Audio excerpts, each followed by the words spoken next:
Back working on the Coronet again. Hasn't been an update video. That's because post-lifter install it still ran like garbage. Don't even think it really changed anything. So the next step is we're pulling the timing cover off and checking the cam timing. That's the new theory. So we got a new cam sprocket. He already put a new crank sprocket on it, but this has the variable valve timing goodness in it. Variable cam timing, I guess technically. And then he also has a new solenoid to put in it. So right now he's dropping the pan because, like an LS, it's an oil pump on the front of the crank that covers the gear so you can't see anything. Put the pans down, we take the oil pump off and all that off and check it out.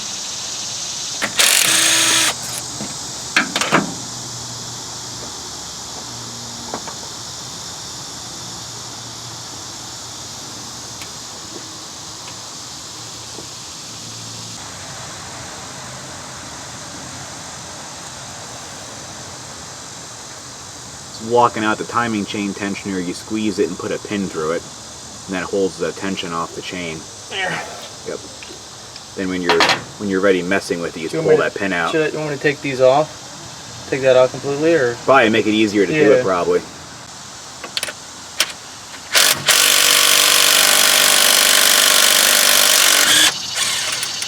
So we know this will torque at the spec. Yep. Didn't fall off, so it's spec. Yeah.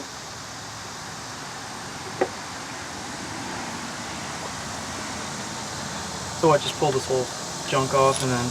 Yeah.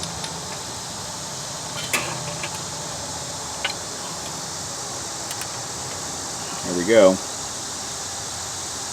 Lock this out, but I don't think I followed the instructions correctly, and the spring unwound. But I already had the lock in. You got to take like these bolts out the back and put a lock in. I locked it a while ago, but I almost think probably didn't set the cam timing up. Hopefully I did that wrong, and maybe we'll be okay. Let me see something. This is the new. We're actually going to try and run the VVT control on this now. We never did before, because when I would try and use the VVT control, it would run like crap at idle. Like it just wouldn't even idle. So, you know, we'll give it a shot now with actually, maybe we'll have everything right. Looks the same. Yeah. See the keyway for the cam versus that machine mark. Yeah. Looks like this actually might be slightly closer to that. See that machine mark? Well, is that the part that rotates? In there, it rotates on that. Yeah, it rotates. This part separate from that cover plate. You just don't know where it's based at. Yeah, but you see how it's like actually, it almost looks like this one's slightly pointed to the right more. See the keyway's 12 o'clock? Yeah. See the keyway's 12 o'clock? It almost looks like, oh yeah, this is, you know what I mean? Well, we'll see, I guess. Well, I could have locked it out wrong, plus had the timing wrong. Who knows? So the way you time these is kind of different than most like pushrod V8s. There's marks on the chain, you see here. So there's a single one, and at the other end there's two. So there's a mark on this gear, can't see where it is now, but there's a like an alignment mark, and normally on most pushrod engines you butt the alignment mark on the cam up to the alignment mark on the crank, alignment mark on the crank, and then it's timed. On this the mark goes to noon, and you line it up directly with that single mark. On the bottom gear, the timing mark goes straight down, the mark on the crank gear, and you put that gear, that tooth, in between, right where my finger is there. So this is on either side of the timing, like the mark. And if you do that, so the crank gear will be at 6 o'clock, and then the cam gear is at like 12 o'clock, that's how you time it. So, yeah, Corey admits he didn't do that. So we're hoping this is the issue, but we'll see what happens in a little bit. And pretty much you just got to hold that on there, because that can't move. I think the cam's going to be off. We'll have to try it over.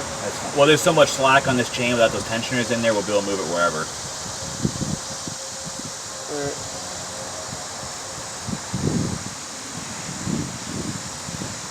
You know what? You might have to fucking You might fucking take the gear off, put it on to get it. No, I think I can get it, but it does have to move.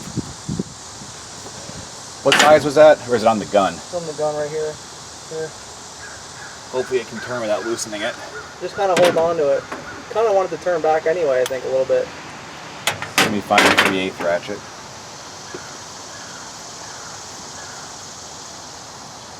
There's a 3/8 ratchet. I got it. It's not that far off.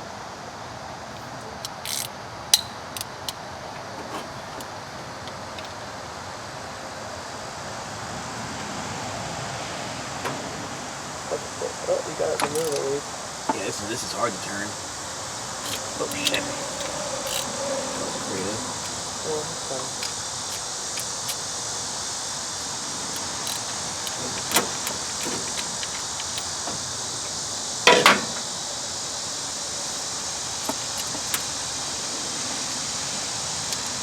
Oh, you actually get it up there? I think so. Yep. Alright, Nope, cool. no, it's off. So we're pulling the chain off again because we just discovered that 09 and up, they switch the timing marks. Now the 2 dots go on the top and the 1 dot goes on the bottom. So they use the exact same timing marks in the system, but for some reason in that year they decided to switch it. So we gotta follow the 09 and up procedure. Yeah, so we're still close, but when we rotate it around, like, It seems like off is too, like, not off, like the chain lines up again, but it seems like the crank's not at 6 o'clock. yeah, the crank like goes to 7, like, yeah, 7 or 8. 8. So it's weird, so now we're gonna do it the other way. It just It's not that doesn't- big of a deal. If you flip it, I think it'll get us closer. Yeah.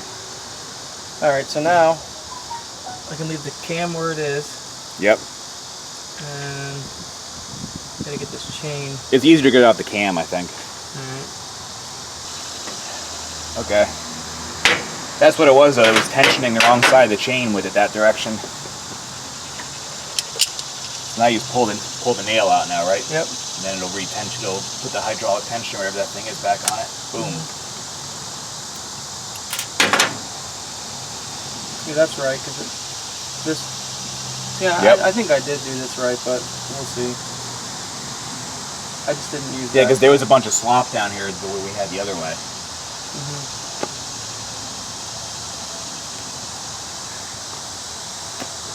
Well, now it's right. Yeah. Okay, we're fairly confident now we have the timing chain on correctly. The marks line up, everything's tension nice, there's no slop in it. So now we just got to reassemble the timing cover and see how it runs. Hopefully better.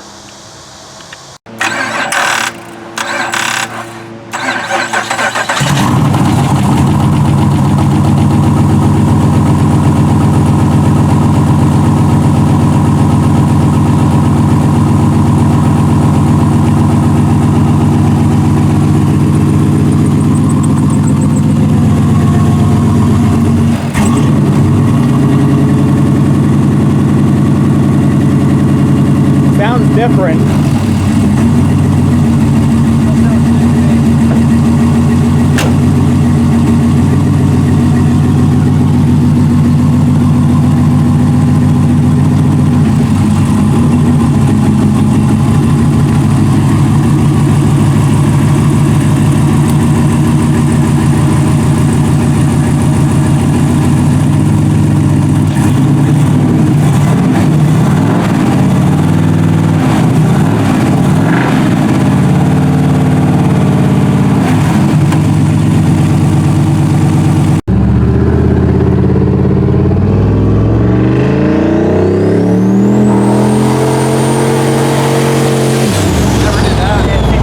There we go. I think you might be onto something. It's still pretty big wrench, I think. You used to lay over right away.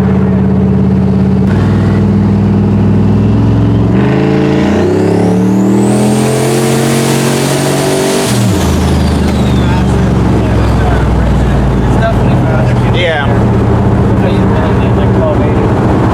Doesn't seem like it's never been that fast. It doesn't seem like it's like it's ever ready. No. It's definitely not like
Well, last weekend we actually got the car running right, and after all that work, all it was a setting that was incorrect in the micro squirt this whole time. Something to do with the crank trigger, or how it picked up. In the gold box, yeah, it's a MS3. Yeah, it's one of the. It was the second. It was the cam trigger setting was. I think it's supposed to be rising or falling edge, but it was on something else. I don't even know how we missed that. But it ran. It was weird. But yeah. When it got to a certain RPM, it got weird. The last resort was like double check all the settings, and we're still not controlling the VVT, but you know, that's another thing. But at least, you know, we're good. I think so. It felt pretty powerful on 16 pounds of boost. Now we're gonna turn up the boost. We want to fix the fuel. We have a fueling issue now, which it has a 400 LPH pump, which should be plenty on pump gas. I think you can make it like over 700 horsepower, or about 700 horsepower at least with one of those to the wheels on pump gas, and I know we're not even being close to that, and it's running out of fuel. So it's not the injectors. There's 80 pounders in there, so I think it's a voltage issue with the pump, but we're going to change the pump anyway. I bought a 525 Hellcat, and we're going to change the fuel pump relay and change some things with that. So I think it's a voltage drop, but we're here. I'm going to put a fuel filter in too, because we never actually had one of those either. Well, and the car had hot start problems, so we're changing all the battery cable. The battery's in the trunk from before, and it was just using like AutoZone Advanced, like off the shelf junk. Yeah, it's got two. It's like a ton of casing, and then it's like not a thick gauge wire. So we got a 1-0, like 1 under 0 or 1/0. Yeah, this is Taylor or whatever, yeah, right? It's Taylor battery kit, and it's actually it's straight up copper. It's all copper. It's not copper clad aluminum like wire CCA. It's actually straight up copper. It actually says welding cable on there. Huh. Yep. But it's actually pretty flexible. I don't think welding cable is typically flexible. It is.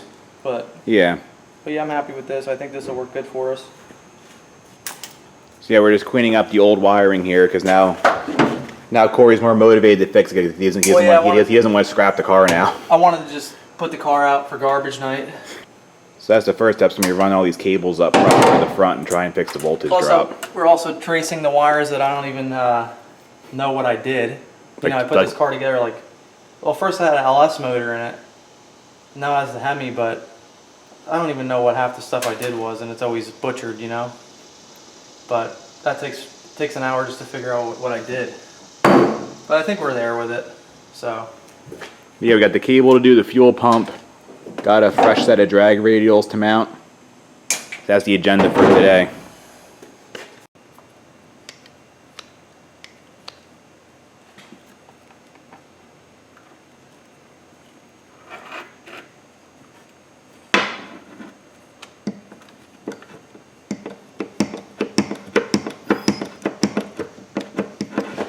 You have that blue goo shit for fuel tanks, right? Yeah. I'm gonna put that on the fuel pump gasket. But they send it. They know they have problems with the gasket. They send you that 6-bolt gasket. Mm-hmm. Yeah, it's Hylamar. And it swells and shit or something. And there you go. This tool works pretty good. oh shit. There's that.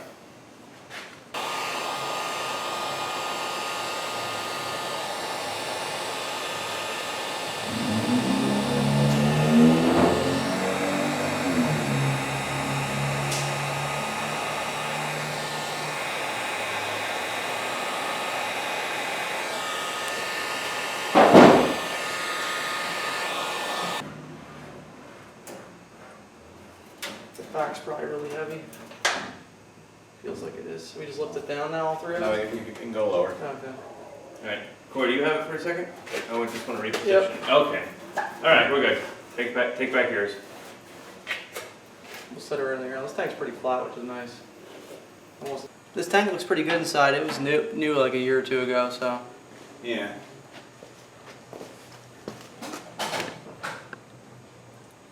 Pump doesn't look gooed up. No. The filler, I mean the sock rather. No.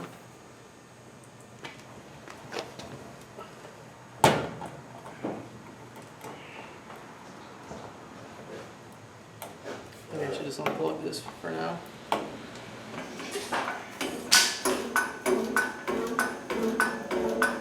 It didn't plug in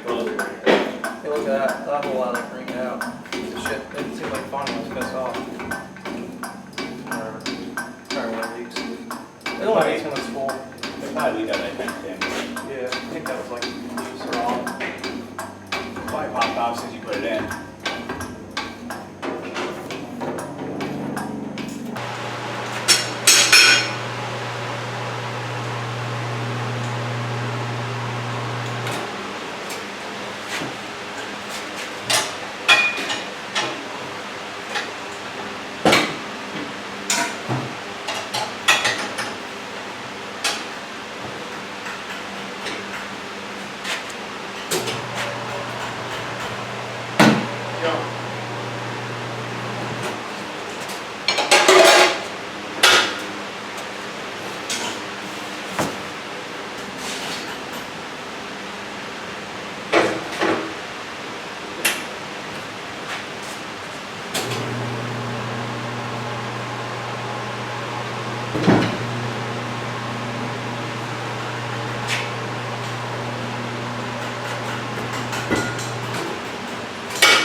There's those bullshit. They're fine.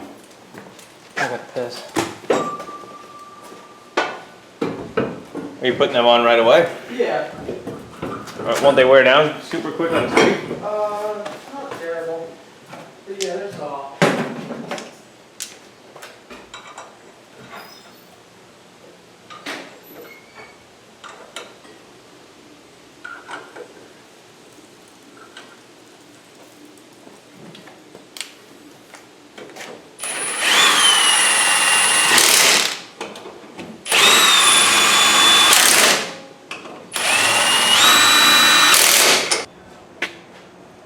A little better with the drag radials on it.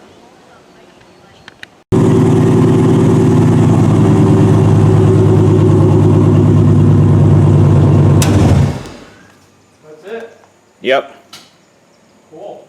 I figured it would work that way. That works good, dude. Rewired the whole battery situation. Used that battery cable I showed you and ran it the whole length of the car. There's a positive going up. Redid the fuel pump relay, put this circuit breaker in for it. So yeah, it's all pretty good now. Hopefully it fixed any possible voltage drop issues there was. Car works off the kill switch like it should. It seems to start a lot better. Got to see how it is once it warms up, because before it had like a hot start issue where It does seem way better though. yeah, it had like a hard crank. Even cold though, it seems to crank pretty good. So that's it for the improvements today. I guess tomorrow we'll try it out. Well, now it's Sunday. About to take the car out and try and tune it. Going to tune it on the 93 Pennsylvania pump gas first, and then Corey has some race fuel he's going to tune it on as well. We'll see how much of a difference it makes. Hoping to turn the boost up, he said, from the 16-ish it's at now up to about 25 when it's on the race gas. So going to do some street tuning today. Right now he's lowering the tire pressures because it was too high already. It was spinning, I think, with 25 pounds in it. And we'll be on our way. And it can still be rich. You can probably just roll into it a little bit.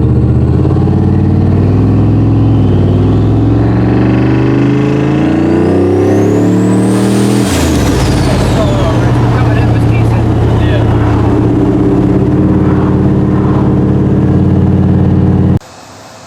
Corey's jumping the fuel pump so we can drain the 93 out of it.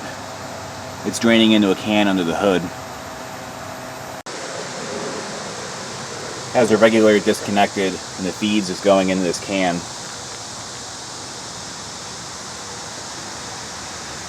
think the fuel's hot. Is it? Oh Probably yeah, warm. it's hot. That's probably pretty warm. Fuel's hot. I'm pretty sure. It's pretty hot. A little bit. A little bit.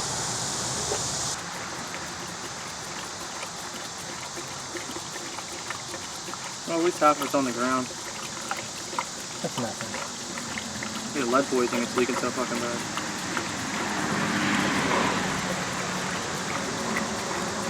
How much is on the ground? A lot? No.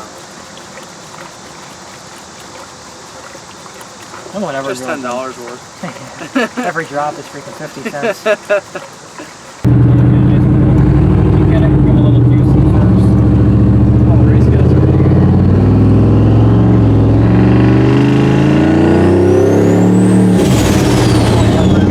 Enough on here. There's nothing big in here. Yeah. You can go over 45.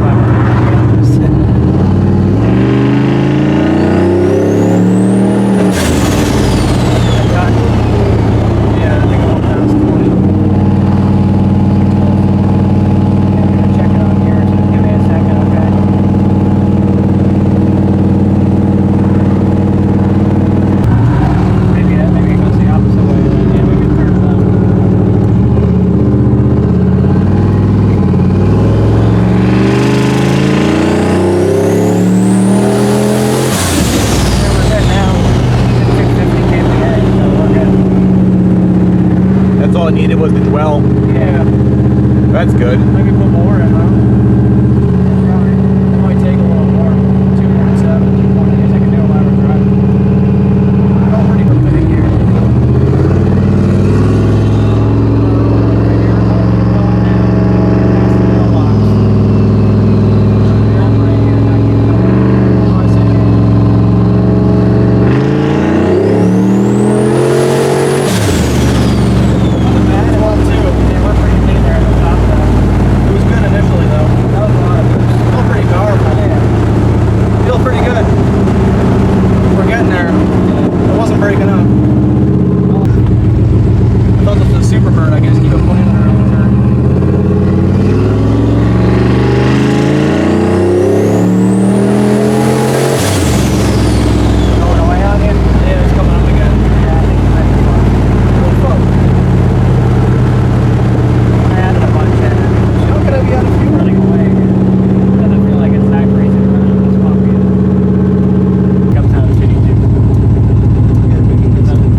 That gasket didn't like 23 pounds. Prior to blowing the throttle body gasket out, the thing was running on 23 pounds. That's what it runs on with the boost controller just unhooked and both those ports on the wastegate hooked up. And it's still running out of fuel, even with the new Hellcat pump in it and everything rewired and everything. It just starts creeping up on the air fuel the longer he stays in it. So we're not sure if it's actually making that much power where it's just overrunning, or it's, I don't know, underrunning, whatever you're going to call it, the Hellcat fuel pump, which it shouldn't be. Or if there's a restriction somewhere, which we really don't think there should be. Definitely not the wiring, because that's all fixed. But it looks like if Corey wants to run that kind of pressure, he's talking about putting in another second pump. So he's going to engineer that. But seeing how the throttle body gasket blew, that's probably about all for today. But the good news is that the problems that have been plaguing the car for the past like 2 years has been built or fixed. And now it's running out of fuel, the car is making so much power. So I guess that's a good problem to have in retrospect. The car is not complete garbage anymore. So update this again whenever we get the fuel problem fixed, and maybe it'll be at a track.